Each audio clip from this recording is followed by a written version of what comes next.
وزانوانک مازن و هر گوره کلاسیزم کردیه. افو زانوان مازن زور لاین جیاناوی بنا دیار و وشارتی ماینه. تنه هند جهاتی زانین کو خلق باجر همدان بو. باجر که سر بدور لورستان ویا. چوارین خو بزار لوری گوتینه. مروفه که صوفی و خود نیاز بو. جخلکی دور دکفت. و ودری لدفوی باشتر بو. بلکی بگهی تا خوشتویه خو. هر لحمدان چوی بردلووانیا خوده. گوره وی لسر گرکیه کودکوی تا با کور روش آوای همدان. نوکه آرامگه که جوان لسر هاتیه درست کرن. درباره جیاناوی گله کس پیوینه و هر ایکی لدیف هزر و بوچونا خودش نویسینه. لی جیانا بابا طاهری هر وک شاعرین دین مازن دور نبویه جدست وردان و میجوناس ادبی و اوین مندهوش و پیگیر بوین ببیر و برهمیوی ادبی.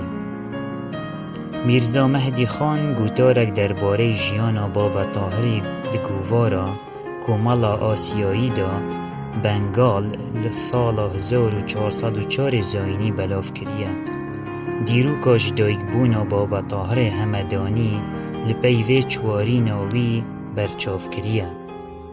مونان بحروم که در ظرف آمدوستون موان نقطه که در حرف آمدوستون به هر الفی الف قدی بر آیو الف قدوم که در الف آمدوستون آنکو از وکی و دریای ما کود پیالک دا در کفتی ما از وکی و خاله ما کل دست بیکا بیتک پیدا بوی ما پشتی هر 1000 سالان الف اندامک درد کوید از الف اندام و بجن راست وکی الفم کود الفه دا آنکو 1000 دا حاتیم دنیای.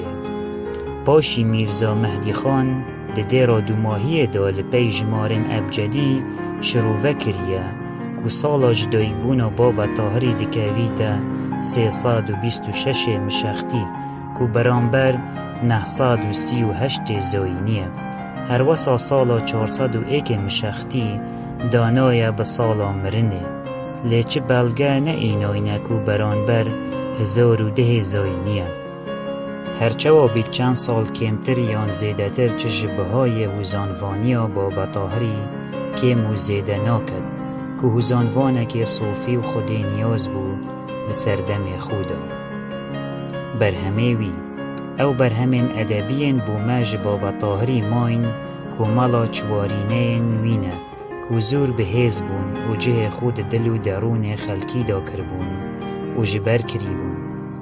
جبر بابکی بو بر بابکی مانوه یان هاتینه و گوهاستن تا گهشتینه سردم چاپ کرنه. پاشید دیوانه که بچیک دا چند جاران هاتینه چاپ کرن. لی پتریا چوارینه وی که هاتینه چاپ کرن دستکاریه که زور تیدا هاتیه کرن و پیوین فارسی دیگل تیکل کرینه. هر وسا گلک چوارین به حزن خود داینه پال بابا طاهری بو ناو و دنگیاوی حتی گهشتوی راده که بابا طاهری 8 چوارین گوتینه لی نزیکی 500 چوارین به ناوی هاتینه بلاف کرن. جبلی کومالا چوارینین وی 2 پرتوکین دی هنه. ایک بناوه الکلمات القصار و 2 فتوحات الربانی فی اشارات الهمدانی بزمان عربی داناینه که ده اوان دا پلو پای بلندی و ادبی و صوفیاتی و خداناسی وی بو ما درد کوید. رخسار هوزان وی بابا طاهری او ریبازا گرتیه بر ریبازا که ساده و بگره بویه فیای دوروبرین خوب همی جور بیرورایان تی بگهینید وزانên wî bi zimanekê sade û sakar bûn. Hemî kes xwîndevan û nexwîndevan di hûzanên wî digihiştin. Bi zarê lûriyê petî û sade ramaneka bilind derbiriye. Baba Tahirî li dîf wûşesazî û şêwazê mukim û peyvên giran negeriyaye, belkî hûzanên xwe bi qalbê çwarîn dariştîne. Ew qalib digel tiştê wî diviya êk digirt ku peyv di sade bin, kartêkirinê li derûnê xelkî bikin, bi sanahî bihêne ji berkirin. Baba Tahirî şêwazekê taybet hebû, çav li kesê nekiriye. Şêwazê çwarînên wî dibê wê nebûn, hûzanên kesê kar lê nekiriye. Her tiştekê gotibît yê taybet bû bi wî ve, ji dahênana wî bi xwe bûye. Kêşa erûza erebî bikarînaye, lê bi sanahîtirîn kêş helbijartiye ku digel peyvên sade û sakar ya guncaye û bûne timamkerên êk û dû, ku kêşa mefa'îlun mefa'îlun mefa'îl e, ku awazeka musîqiya xweş heye.